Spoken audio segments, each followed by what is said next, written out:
So in 2006, I would say around the summer of 2006, we noticed that Tali was, was throwing up from time to time. I didn't really think anything of it because kids throw up, It was happening from time to time, but it would be kind of just out of nowhere. She would just suddenly throw up.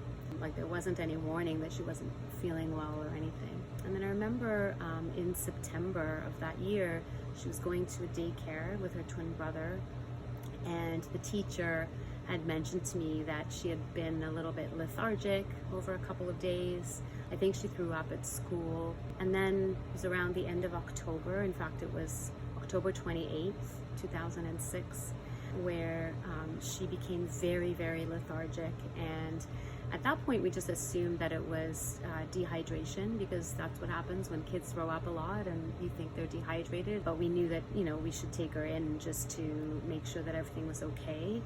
The last thing that we could possibly think of was that there was anything very serious going on. We just thought it was stuff that happens with kids. We drove her to North York General Hospital, and at that point they also said that they felt that it was dehydration, and they hooked her up to an IV just to get some hydration into her body. They suggested that we stay overnight just to make sure that she became stable and she was okay. And I was actually at that moment happened to be by myself with her in the hospital room, and she suddenly began to scream very loudly and then began to seizure.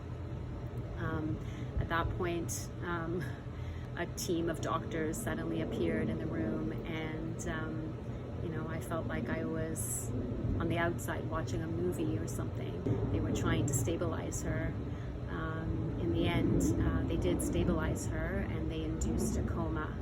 And at that point, we were taken by ambulance to Sick Kids Hospital.